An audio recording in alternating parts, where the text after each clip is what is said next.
Hello and welcome back to the Soul-Led Career. My name is Marketa and I'm your holistic career coach. Today's video is actually going to be a replay of a live audio event that I made on LinkedIn with a co-host, Rachel Smets. Rachel is originally from Belgium, but it's been many years ago since she has decided to actually change her life. And she quit her 9-to-5. She decided to say bye-bye to a corporate role with all the perks that it brought and the status that it brought especially. And she decided to just ditch it and live a nomadic lifestyle. Currently, she's traveling. We were at the same time actually in the same country. So even though we will be live on Zoom, we are currently both in Portugal. I'm located in Portugal. I live here, and Rachel is passing by. So that's the type of lifestyle that she is living. On the live event, we were talking about the pressure that you might face when you decide to follow a unconventional path, right? What is family going to say? What is my partner going to say? What is society going to say, right? It's a big thing for a lot of us, even especially for people with people-pleasing tendencies. But you realize that most of us do have a little bit of this in us, right? It can be the fact that the people want to keep you safe, but that means from their side that you should stay where you are, and in a way they're gonna bring you down even if they don't mean to, right? But it's still something that happens. So with Rachel, we were talking about it, how you can potentially handling it. Stay tuned to the end of it, because apart from the great conversation, Rachel will be also sharing some practical tips, kind of like a tutorial step by step how you can actually handle making decisions like that. So enjoy. I just want to say I'm so happy that we managed to record it. This was my second live LinkedIn audio event, and so far both of them came with some technicalities. Some technical difficulties. So I'm hoping that the third one will go super smoothly. But I'm so glad that at least we do have the recording. If you were there, because few of you popped up, I'm so happy that you made it. And definitely please stay tuned for the future lives. I'm learning how to do all of it. So hopefully I'm gonna manage to go through the process smoothly next time. So until next time, I'll see you there. Thank you so much for being here. I really appreciate it. And now let's get to it.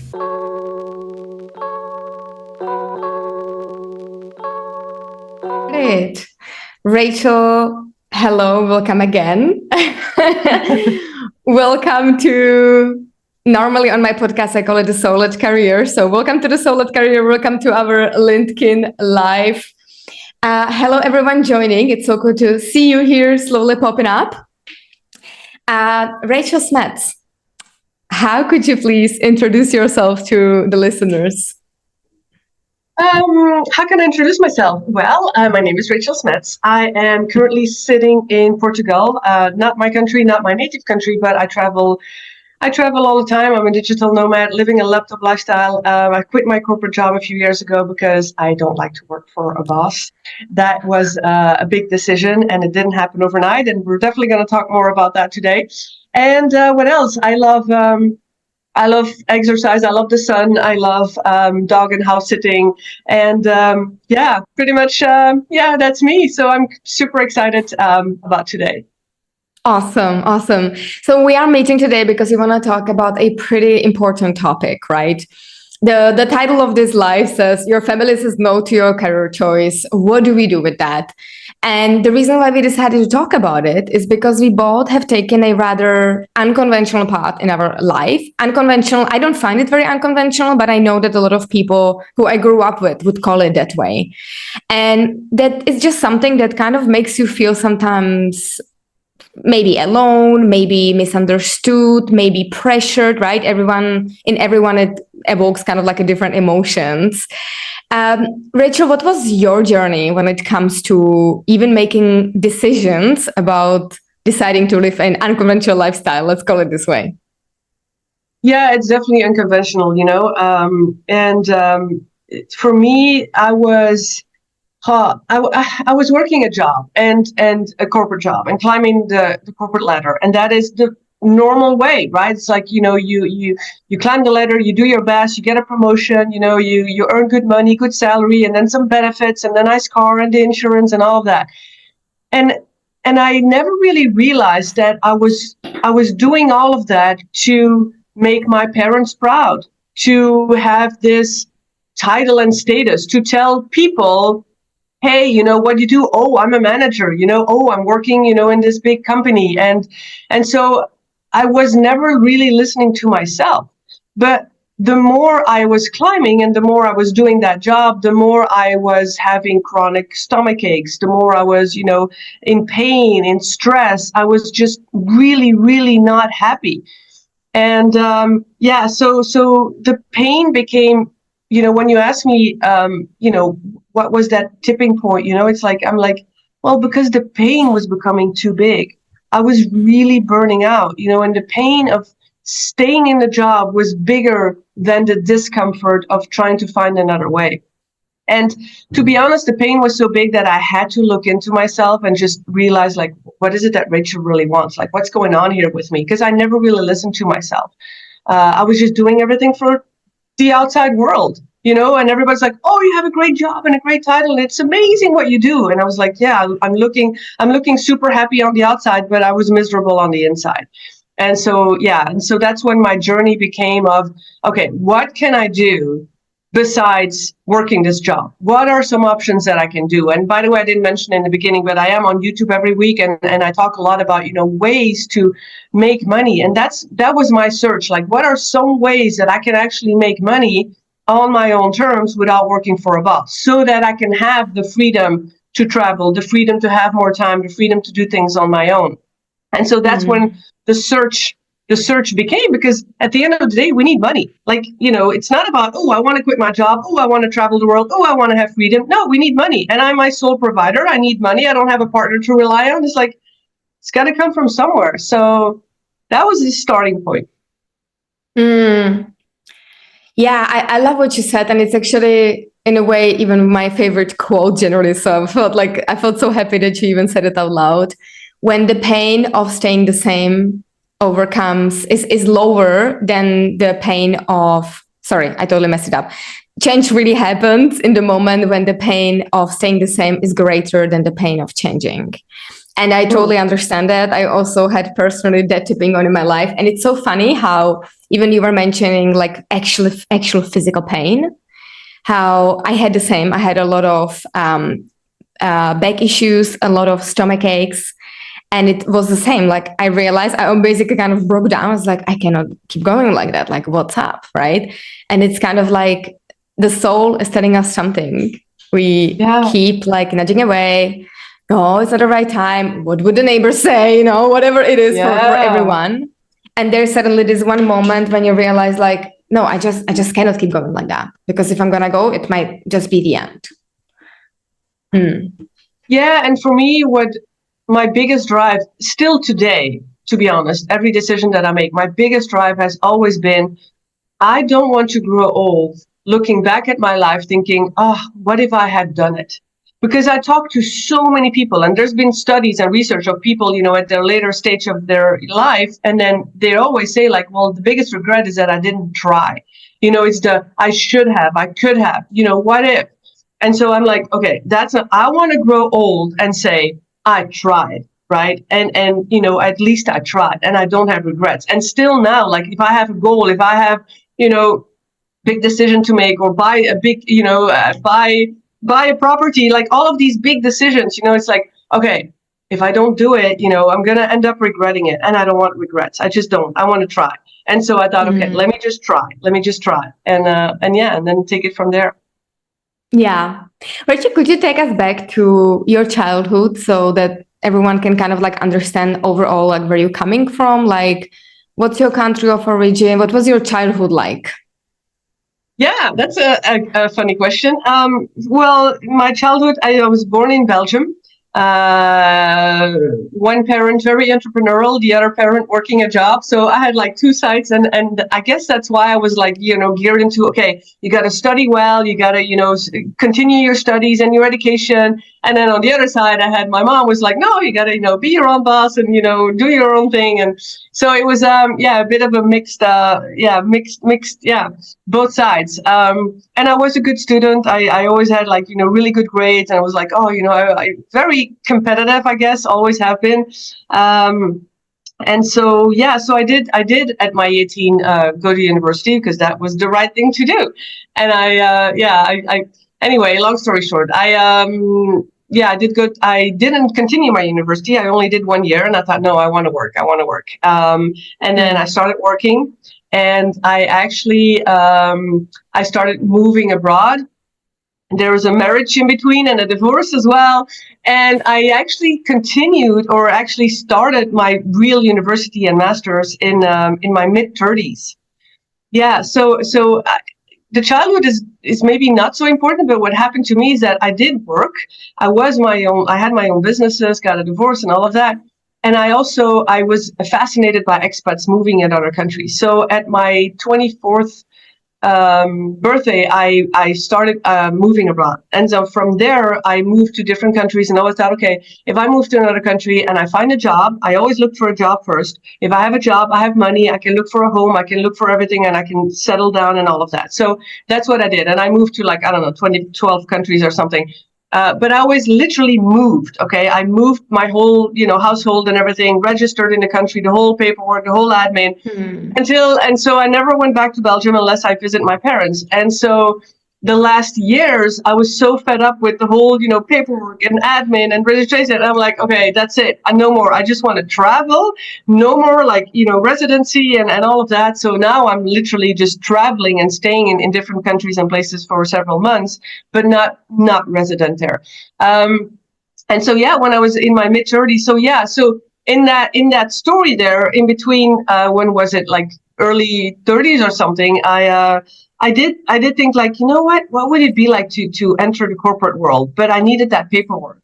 And so I did go to university, at a very late age, because I wanted that paperwork. And that's where this mindset again came to me, like, everybody has these degrees, and then you can enter the corporate world and get a good job. And I wanted to experience that. Right. So, for some, it's crazy how life turns. And so, so I went, I graduated summa cum laude, my bachelor, my master's, both of them. And I entered the corporate world. And so I had the ticket to the corporate world and I thought, okay, let me try. And I didn't last for 10 years because it made me miserable. But I needed to know, and now I can help other people who are stuck in their job because I know the feeling. I needed to feel it, I needed to feel it. Yeah. And when you realized that this is not for you, do you remember what was your emotional stage? Like, how did you feel about potentially making the change? Oh my gosh, fear, 1000%. Yeah, because I was in a job, everything was going really well, except I was feeling miserable. I was sick. I was, stomach ache, stress, like tired, no energy, like all of those, like no, just unhappy. And you know what it is, Marketa, is that you're unhappy in your job, but at the same time, you're unhappy in your social life. I was not even enjoying going out because I'm like, oh, there's Friday, great, and then Saturday was okay, but Sunday turned around. I was like, oh no, tomorrow's Monday. Oh, do you want to go? I was just not, not fun anymore, not enjoying life anymore, just because you're dragged into that job that you don't like all the time. And also that chronic stomach aches, it just, irritable bowel syndrome and all of that. It just really, no, it wasn't, it didn't make me, so the pain was big. Yeah. Oh my God, you have no idea how much I can relate to that. Like it's crazy. I don't actually know all of these things about you. So to hear it right now, I feel like it's just a mirror. Yeah. And then what you said is like, what's emotional state? Well, it's like on one hand you have the pain, but at the same time you have a huge fear, and I think that's a topic we need to address because it's the fear of, okay, what do I do when I leave? How will I make money? What will my parents say? I was 40 years old. What will my parents say? I care. like, you can say, oh, children care about what their parents know. Like, even as an adult, I care what my parents are. I was afraid, let me put it that way. Afraid of what they would say, afraid of what others will say, afraid of what the outside would say, afraid of the unknown. I call it the unknown because you don't know. Yeah. Like, if I quit, what's going to happen? And so what was actually the reaction of your parents? Like, you had this fear, right? Was it justified, the fear that you had? No, no. It took a lot of courage for me to talk to my parents and to just kind of explain my ideas and my thoughts and my unhappiness. And there's a step before that, actually, Marketa, and that is to really think about myself and my needs and my care. And that is a step that I never took before. I was always like, a huge people pleaser. Make other people happy. Do what other people tell you. And that's exactly why I landed a job. It's like, okay, this is what you're supposed to do. And then when somebody asks me something, I'll say yes. I never said no. And it's the whole people pleasing thing. Why are we so afraid to say no? And it's just because I followed the crowd and I was afraid. And so I would have never faced my parents talking about this, even addressing this conversation, unless I took a step before that, which was, okay, how am I going to find out what Rachel really wants? How can I listen to myself first? And without doing that, I was not able to talk to my parents because I was too afraid. And so I was listening to myself more, going like, okay, making lists, like what are things I like? What are things I don't like? I never listened to myself. I never knew what is my bigger purpose. What is, now I can say 100%, I want freedom and independence in my life. That makes me happy. If I am free to do what I want, where I go, when I want, that makes me happy. It could be another value for you or for anybody listening. But I didn't know because I was just blindsided following, this is what you're supposed to do. This is a job, climb the corporate ladder, earn money, but it wasn't making me happy. So when I was listening to myself, I knew like, oh my gosh, I need freedom. I want to do something. How am I going to do it? Like what makes me really happy? I want to travel more. I want to, and I was listening more to my intuition. And that is something for me, I was raised very rational, A to B. That's it. Thinking here, like, earn money, do your job, do this. But never like, what am I feeling? I'm feeling stressed. I'm feeling fear. Why? And then by doing all of that searching, I realized I want to make my parents proud. But I didn't know that. I didn't know that deep down there was a fear of other people, a fear of not making somebody else proud. And so when I realized that, I had a conversation with my parents saying, okay, look, guys, I'm realizing that all I want to do is make you proud of me.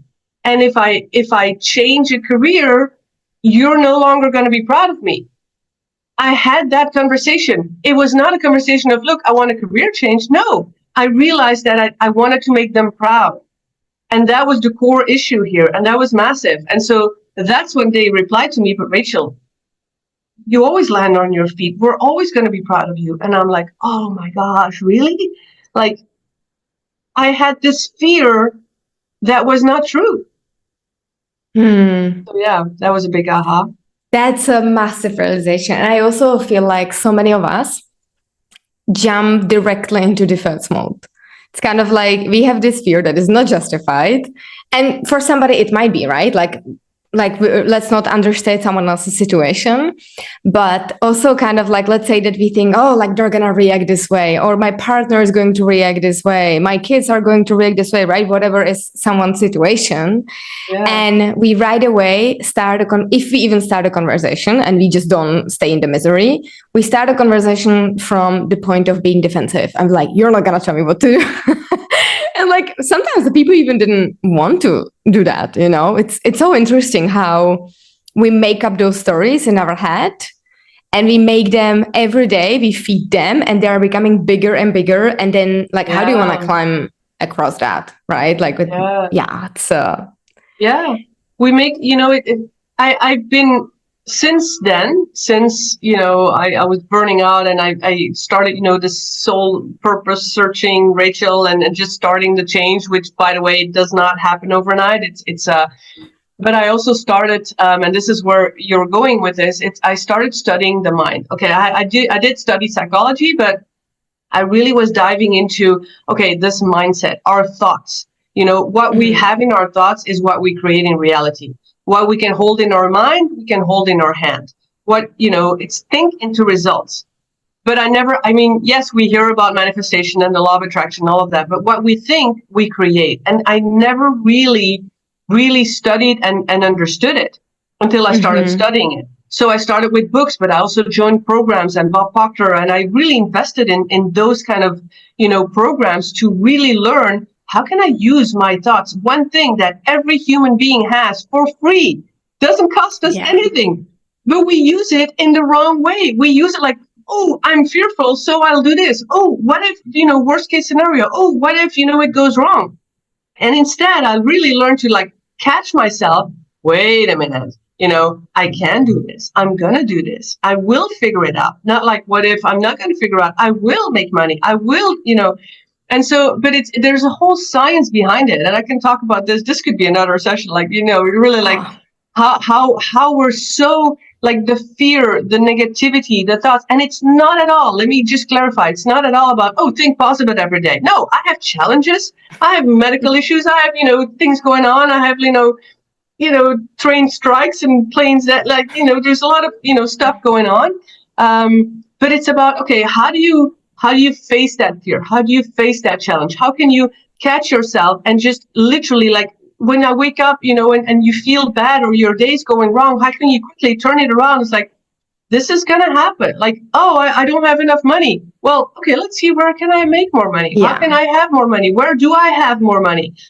It's just literally where you focus on. So that has been and still is a daily, and I still study daily. I'm in book study clubs. I read. I have to remind myself every day to use my mind in the right way, or it's gonna circle back. 1000% relatable. I have been studying this topic for so long, and yet there's always a new book that you pick up and you're like, oh, but why wasn't it explained to me this way, And the book that right now, looking back, and actually right now I'm listening to this book and I'm really thinking of I wish this was the ever first book I listened to on topics like that, because it just explains it so well.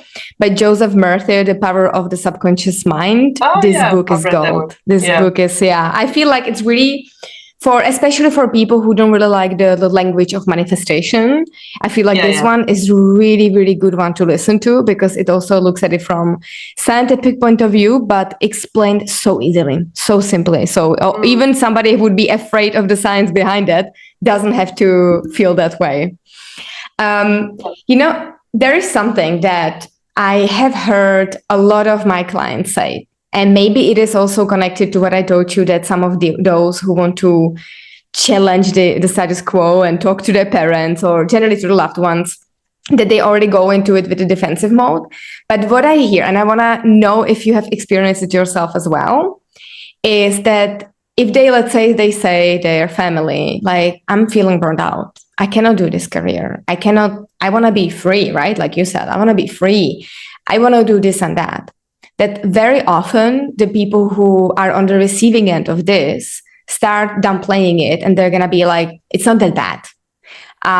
You're just burned out right now. Just go for holidays, come back." Did you encounter something like that? Probably. It's not very vividly clear on the top of my head right now, but probably. When you talk to certain people, they will, of course. And they mean well, right? They just want to, they just want to ease your, they mean well, because most people, and here's a big tip that I want to say now, and I'll say again later, but it's really, for me, the massive difference is learning who to hang out with, learning who to talk to, learning who you're surrounded with. And so those people that you're mentioning now are those people who value a job, who value the salary, who are probably maybe happy, working for a boss, or they're very close to you, like parents or partners or that, and they just love you and they just want the best for you, and they don't really understand. Right? They don't really understand. It's like, okay, change. No, why would you change? Like, you have a good job, you have a good salary. It's like, it's the thing to do, right? But it's when I started, surrounding and talking to people who are, and who were doing living the life that I wanted, like having more freedom and traveling and being abroad and just, laptop lifestyle and all that. When I talked to those, they were like, oh, Rachel, yeah, been there. Oh, Rachel, totally understand. Yeah, you know what? Do this, do that.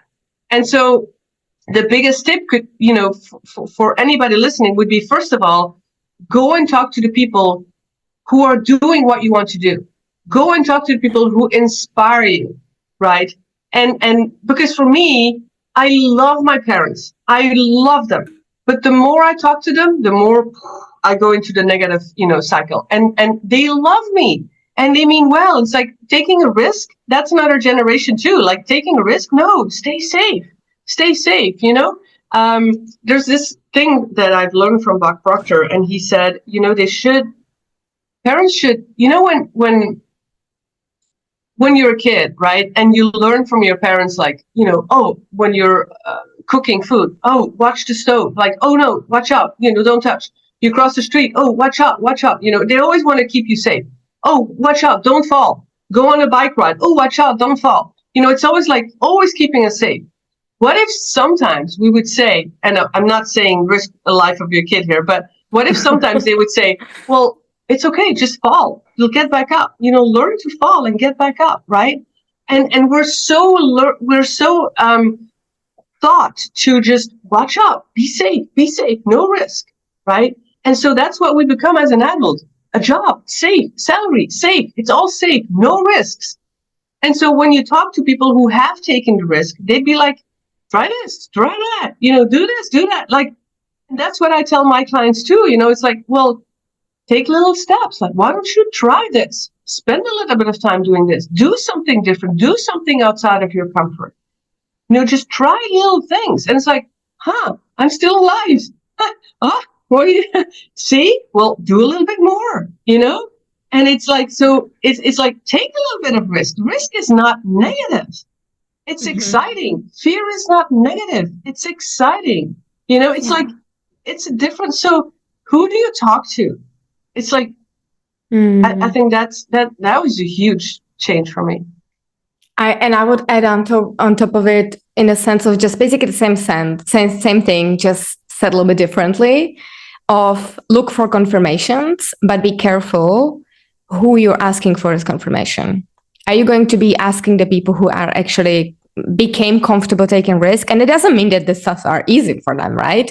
It just means that they know that when they're supposed to jump, they will jump. And so go ask them for confirmation. Did you make it? Did you fall? How was the fall? Was it okay? Did you survive?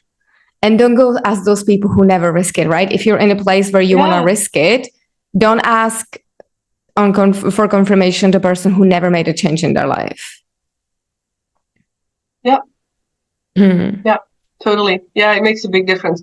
But also it's not just to conquer the fear, but just also to get ideas. Like, what can you do when you quit your job? I really started like talking to these people, like just very practical examples. Like I was still in my job and I knew like, okay, I need to grow online. I need to make money. What are things I can do?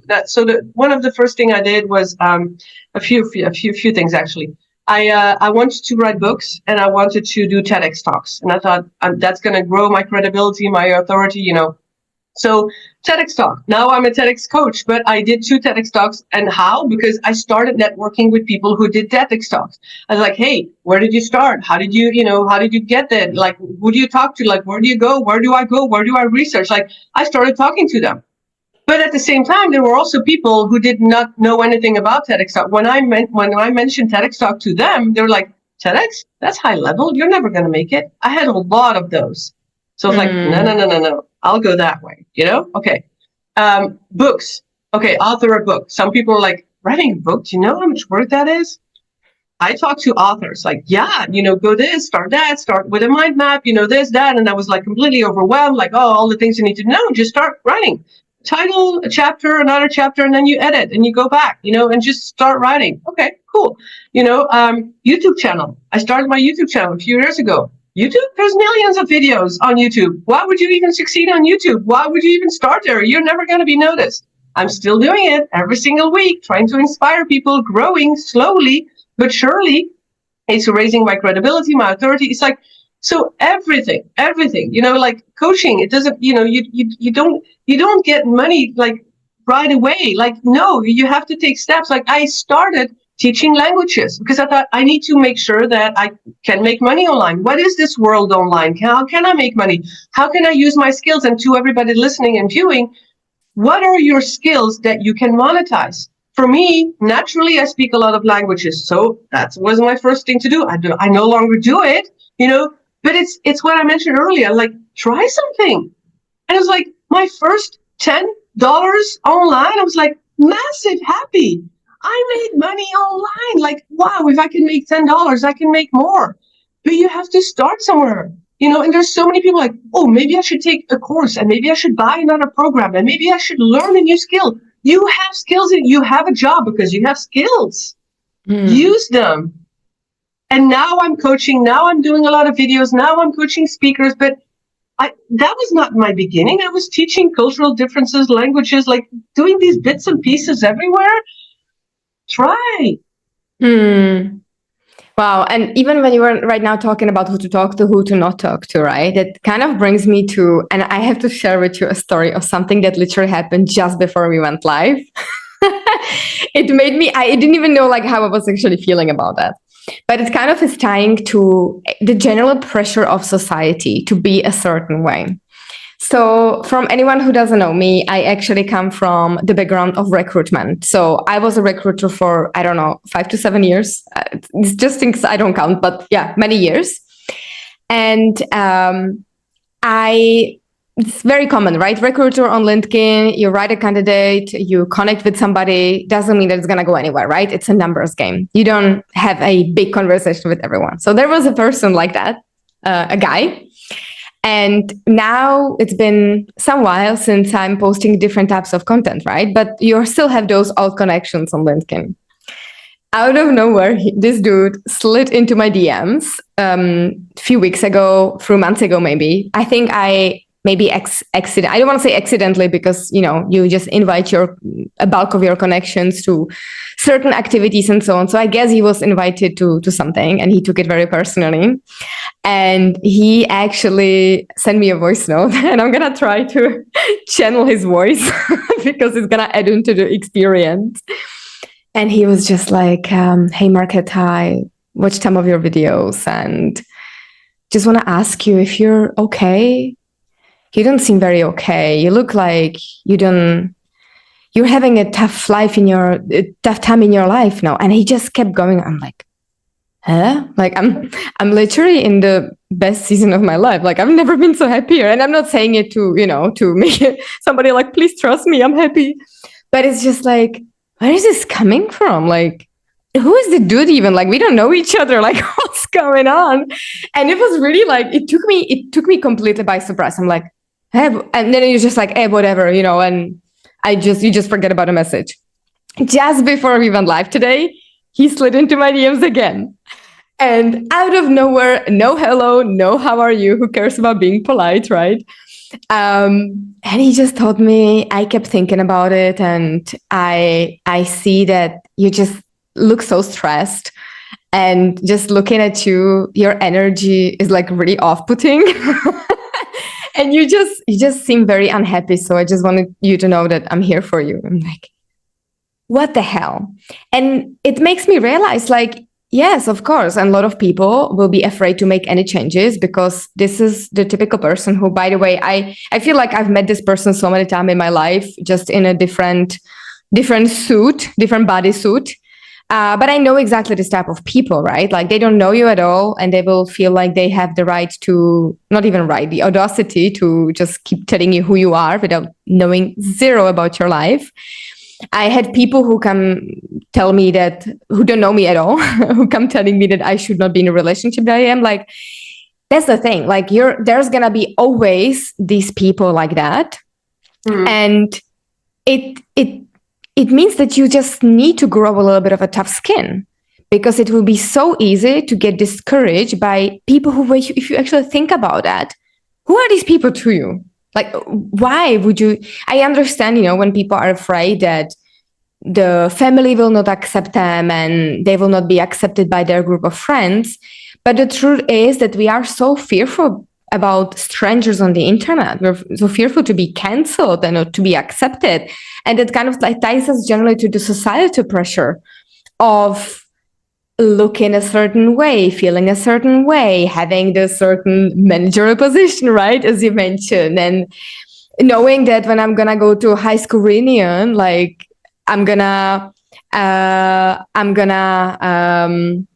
make sure that I look a certain way. Did you feel something like that when you were making your change? If you felt this pressure generally coming from society? Yes. And I was making a note when you were telling your story. Yes. And the one word that comes up with me that I was writing down is intuition. Because yes, there are a lot of people who are going to give you their best advice, or pressure, either way. And how do you know, like, okay, if one person says that and one person says that, and they're both credible people, how do you then still, and I used to be a person, like, I was asking, like, should I do this? Should I do that? Should I, like somebody has a crystal ball, like, give me my future. I was so dependent on other people. And I never listened to myself. And so that's when I really learned, and I'm still developing that on a daily basis. I learned to listen more to myself, which is coming back to what I said earlier. Like, the more you take care of yourself and you listen to yourself and you listen to what makes me happy, what, instead of others. And so even making a decision, some people will say, well, A or B. Oh, you got to really do A. It's magnificent. Oh, you really got to do B. And I was like, what do I do now? And so sometimes I need to just stop listening to anybody and just listen to myself. And I still fall into that trap sometimes, like, okay, what should I do? Should I do that or that? Oh, no, you should do that. And then I'm all like, oh, and it just drains my energy. But if I then just really, like, take time, go for a walk in nature, and just, go on a bike ride, and just even lay down for 10 minutes and just close my eyes. And it's like, okay, what does Rachel want? Right. And just listen to myself. And it takes practice. Oh my gosh, like listening to my intuition, but it's that gut feeling. Like, the more you pay attention, I think that's another tip, like, the more you pay attention to, okay, what am I wearing? This or that. Oh, why did I pick red or blue? Like, that's your gut. Oh, what should I eat for dinner? Pasta or rice? Oh, why did I pick rice? Oh, well, that's your gut feeling. Like, the smallest thing, like, you can develop it. Like, don't try it out for, like, buying a house A or B. Like, that's huge. Like, or picking a partner or ending a relationship. Those are huge decisions, but try and really cultivate your intuition, in small ways. Like, should I take this meeting? Yes or no? Should I change it? Like, yes or no? Like today, like just this morning, I was like, should I take the call? Yes or no? Should I meet this person? Yes or no? I was like, yeah, it feels good. Okay, good. Let me do it. So yeah, it's just, I think for me that, when I had the pressure, I really learned to answer your question. I think it really comes down to learning to trust your intuition and finding out what it is that you really want, because the pressure only comes when you allow to listen to these people. Yes. And even I love what you said, that person A is credible, person B is credible. Who do I listen to? Well, you come back to the intuition, which credibility actually makes sense for you, right? I loved how you said that. It was so good. So good. Because, okay, don't get me wrong, I still ask people's advice. Okay, just to clarify, because I think it's important to ask. I think it's important to ask people who have taken the road before you, who have, walked the path before you. I think still, like, if I want to make a big change, or if I want to learn something, it's like, oh, you've done this? Oh, what do you think? Oh, you've done that? What do you think? Like LinkedIn events, I would ask you, Marketa, hey, you've done it before. What do you think? Should I do it? Should I do it? Should we do it again? I like it. And then at the end of the day, it's me who decides, but I like to ask people's advice. Yeah, totally. And that's the thing. Then you ask for an advice and you come back to your body. How does it feel in your body, right? You can have a good advice. Doesn't mean it's a good advice for you in the moment, right? Coming back to that, listening to yourself. Yeah. I love that. I love it. Rachel, some key takeaways. Something that I would like to quickly come back to just to kind of make sure that everyone really got it. When talking to the people where you feel the pressure would come on, first connecting to yourself. I love that you mentioned this one. It's huge. And also I feel like even the people who would be receiving that, the moment when they feel like it's really coming from down deep. And I also understood the people that you just want to tell them that you're going to make a certain decision. These are the people that we will not be asking. And in a way with this, I'm sorry, I know I can be a little bit harsh with this, but kind of like, I don't care what's your relationship with those people. Like, if you know that it's not influencing them, it's just influencing your life. It's, look, this is what I'm doing. If you want to explain, this is why I decided to make this decision. And I just wanted to let you know that you're not suddenly surprised that I'm not in this job, I'm not living here, etc., etc. But that's kind of it, right? It's still you living your life. And when you do want to explain why do certain things make you happy or unhappy, that's a good thing to do, maybe, depending on, again, the person. If you want to add anything to that. No. Great. Yeah, I think the people you're surrounding yourself with really matters. And I mean, do ask other people's advice. Do surround yourself with people who inspire you. Do surround yourself with people who motivate you. And at the end of the day, you make a decision. And I would add one more. Well, that's my own rule. I always sleep on it.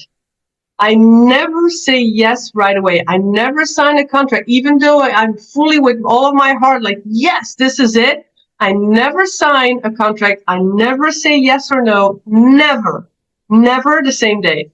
Trying to teach my parents that, because they made some decisions that they regret, they're like, oh yeah, we need this, boom, buy it, like, no. Even for an Amazon purchase or something, like, no, I will sleep on it. And the next day, 50% of the time, I'm like, hey, you know what?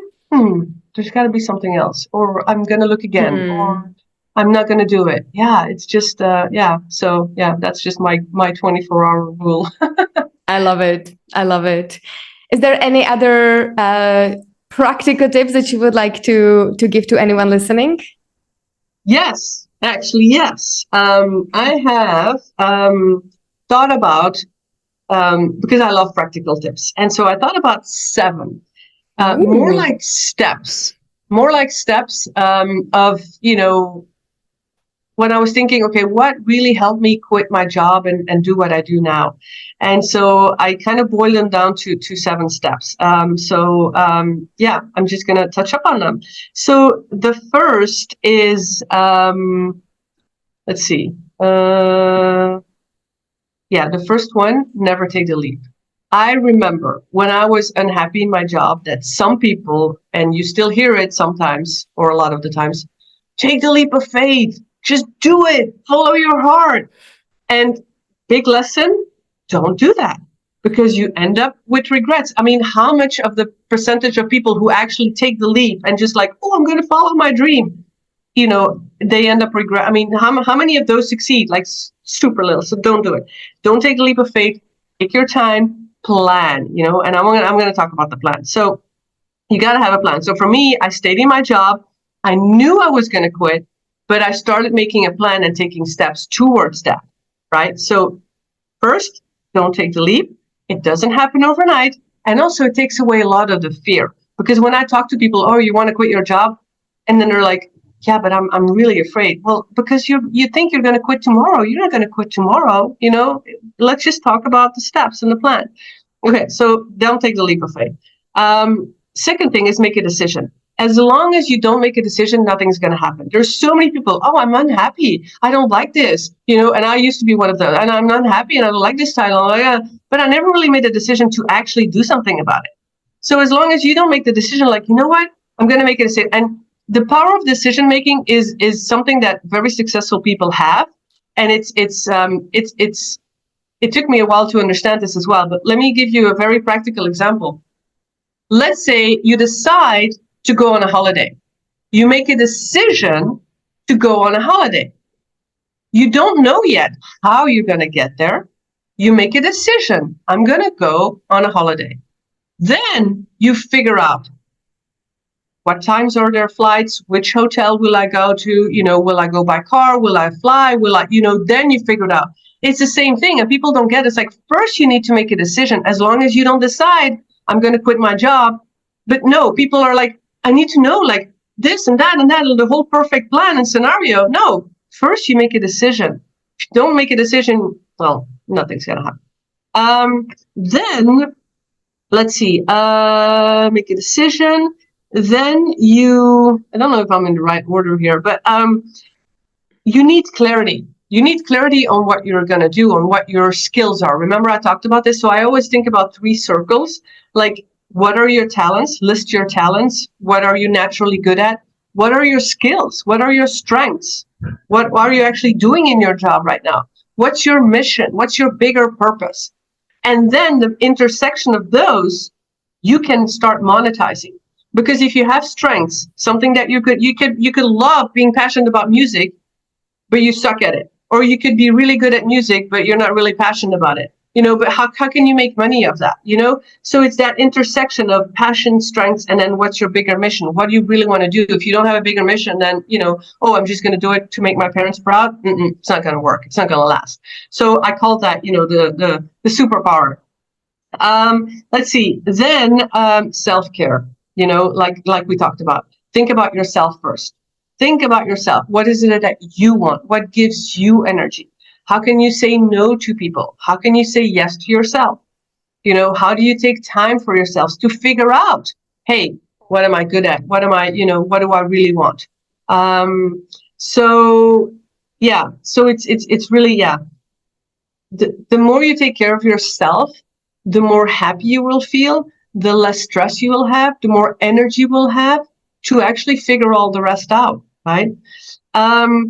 The people you surround yourself with, we talked about that. It's just massive. Like, I used to compare myself to other people and feel bad about myself.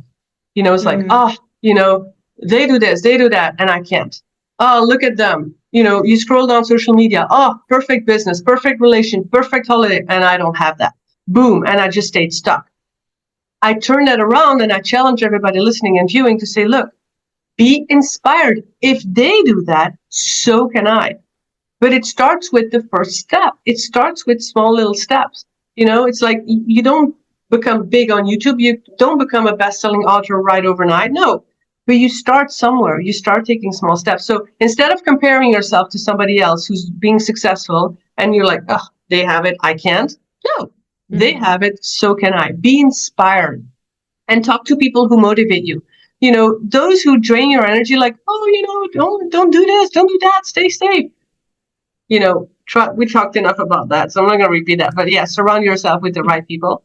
And then finally, test and try and grow. Test and try and grow. So like I said, I started, teaching a few tutorials, languages, just make tiny bits of money. I created an online course, like tiny bits of money, but I tested and I tried. And while I was testing and trying and taking action, I was like, oh, I enjoy doing that. I'll do more of that. Oh, that doesn't work. No more of that. Oh, that worked. Oh. And so now I have several income streams because you just figure it out along the way.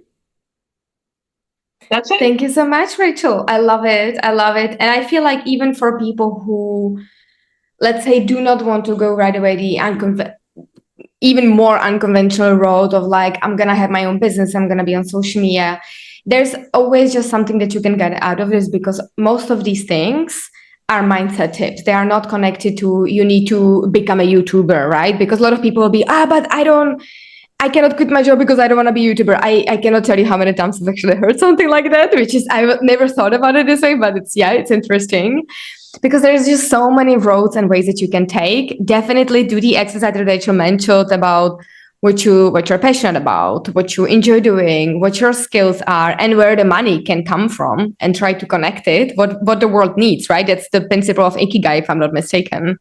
So look into that. I feel like that can already give you even the prompts for the conversation that then you can have with somebody where you would normally feel the pressure to conform to their norms and to kind of like have the right stuff to say for the moment when they will want to try to keep you safe, when they will want to tell you that they just want to protect you, because you understand it, right? You also want the people that you love to stay safe and to stay protected. You would not want to see your parents being homeless. Like, we understand that.